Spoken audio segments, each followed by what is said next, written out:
Fala aí, pessoal, vou mostrar pra vocês um pedacinho do vídeo aqui e depois vamos falar sobre respeito sobre ele. É sobre aquela caminhada do Nicolas. Se liga só. Em pessoas que estavam na manifestação do Nicolas em Brasília.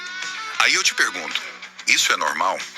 Quando política começa a se misturar com religião, quando o nome de Deus vira slogan, quando fé vira argumento para calar crítica, algo sai do controle.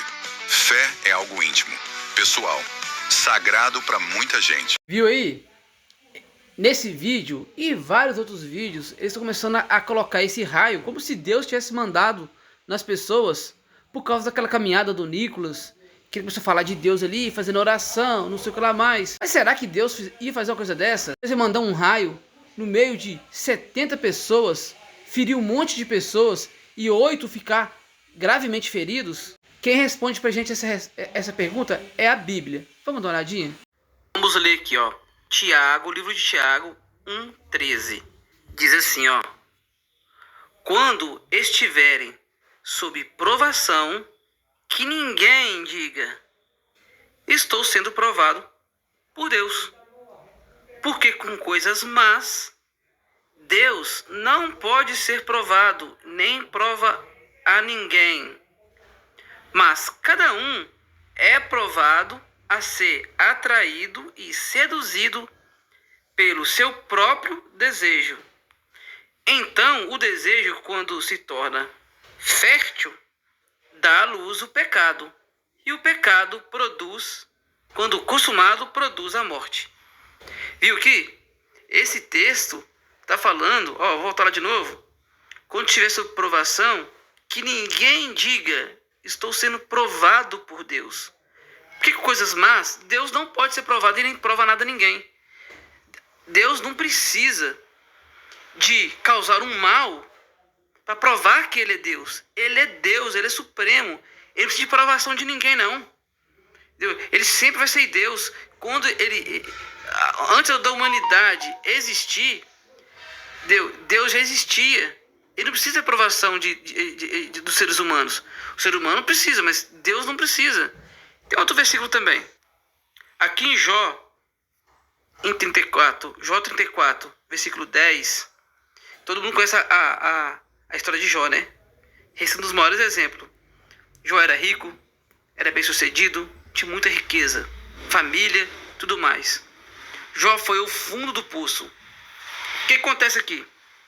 No livro de Jó, se vocês olharem aí no primeiro capítulo de Jó, vocês vão ver que Satanás, ele começou a rodar ali, Jó ali, e teve uma reunião no céu, e Satanás estava lá no meio, e aí Deus perguntou para Jó, perguntou para Satanás, o que você está fazendo lá embaixo? Você está rondando meu servo Jó? Satanás falou para Deus que se ele tirasse tudo que Jó tinha, que Jó ia amaldiçoar Deus na face dele. Porque Jó era fiel a Deus pela riqueza que ele tinha. Deus dava tudo para ele, então, por isso ele era fiel. Aí Deus falou para ele, para Satanás, então tire tudo que ele tem. E você vai ver. Você não vai te amaldiçoar na sua cara. Mas não toque na vida dele. Ao contrário dos religiosos dizem hoje, que Satanás pediu permissão para tocar em Jó, ele não pediu. Ainda desrespeitoso com Deus. Falou que Jó só tinha fé porque era comprado, a fé dele.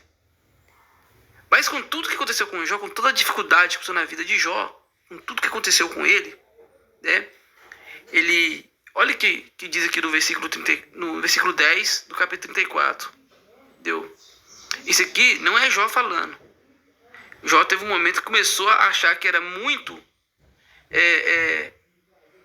que tudo que está passando ele não merecia aquilo. Jó acreditava que era Deus que estava pondo ele nessa situação. Não, era Satanás. Satanás enganou Jó.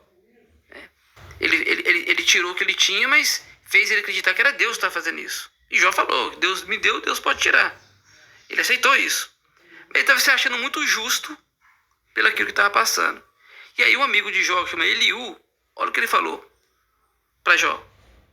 Por isso, porque os outros amigos de Jó estavam falando mal de Deus. Nega esse Deus. Até a esposa dele falou isso.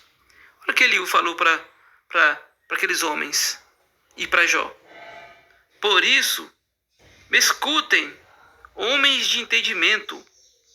O verdadeiro Deus jamais faria o que é mal. O Todo-Poderoso nunca faria o que é errado. Então, lembre desses dois textos. Tiago 1,13, que fala que Deus não pode ser provado por coisas más. E o que Eliú falou aqui para Jó e aqueles homens estavam lá. Deus jamais faria o que é mal. Então vocês viram aí, em Tiago 1,13, fala que Deus ele não pode ser provado por coisas más. E nem prova nada a ninguém. Outro ponto. Mais para frente fala que cada um é atraído e seduzido pelo seu próprio desejo. Olha, tudo começa aqui na mente. Ninguém, quando pratica um erro, ele vai lá e comete aquilo ele pensa primeiro. Ele faz um plano primeiro, né? Arquiteta aquilo primeiro, para depois colocar em prática. E quando você coloca em prática, dá à luz o pecado. E o pecado traz a morte. Por que ele está falando isso? Imagine que você resolve trair sua esposa. Antes de você trair sua esposa, você começa a pensar em outra. Mas desejar outra mulher. E aí você começa a planejar aquilo. Talvez leve dias, talvez meses, ou talvez até anos. E enfim, você coloca aquilo em prática. E aí, o que pode acontecer? Você pode engravidar a mulher, ou você pode pegar uma doença grave, por exemplo, um AIDS, por exemplo. Aí suponhamos que você vai lá e acaba o relacionamento, para de trair sua esposa. Aí vem a consequência. Ou você pode perder o seu casamento, ou a mulher pode ter um namorado ou um marido e vir cá e te matar, ou você pode pegar uma doença e morrer de uma AIDS, por exemplo. Olha o tanto de consequência que você teve pelo ato que você fez errado. Aí você morreu por causa de quê? Porque é Deus que te puniu? Ou foi através da sua atitude? Com certeza foi a sua má atitude que você teve. Ou, por exemplo, imagine que você tome todas. Vai dirigir tonto. Logo na frente você bate e morre. Ou você mata pessoas e fique vivo. E vai preso por isso. A culpa foi de quem? Foi de Deus ou foi sua? Foi sua de fazer coisas erradas, escolhas erradas. E pode também acontecer imprevistos. A Eclesiastes fala que o imprevisto sobrecai sobre todas as pessoas. Pode simplesmente estar andando no lugar e acontecer um acidente. Você está na hora errada e acontecer com você. A escolha errada de outro pode afetar pessoas que estão ao redor. Você pode estar naquele momento na hora errada. E aí é o quê? Deus culpado? Vivemos num mundo onde tem mais de 8 bilhões de pessoas fazendo escolhas a todo momento. Qualquer escolha errada afeta milhares de pessoas, mesmo você não fazendo nada. Você pode estar saindo na rua e alguém está planejando tirar a própria vida, ou está tonto, e a sua escolha de sair me influencia. Se eu fico em casa, talvez não seria nada, mas eu saí no momento errado e a escolha de outro me afetou. Que culpa Deus tem disso? E o livro de Jó, que você viu ali.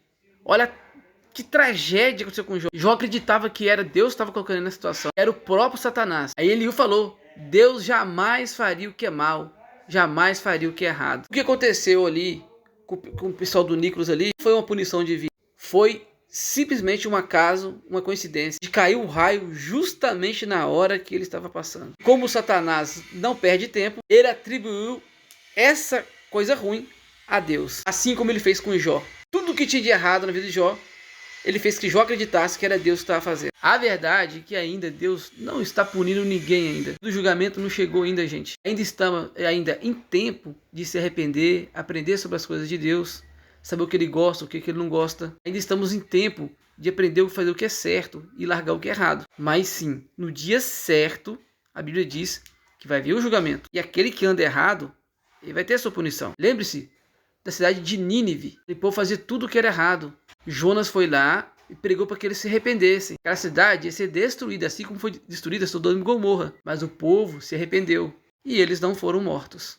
Então, de acordo com o texto que eu falei aqui, e de acordo com tudo que falamos, aquele raio não tem nada a ver com Deus. Foi simplesmente um acaso. Eles estavam lá na hora errada. Fui, tamo junto e confere os textos aí nas suas Bíblias.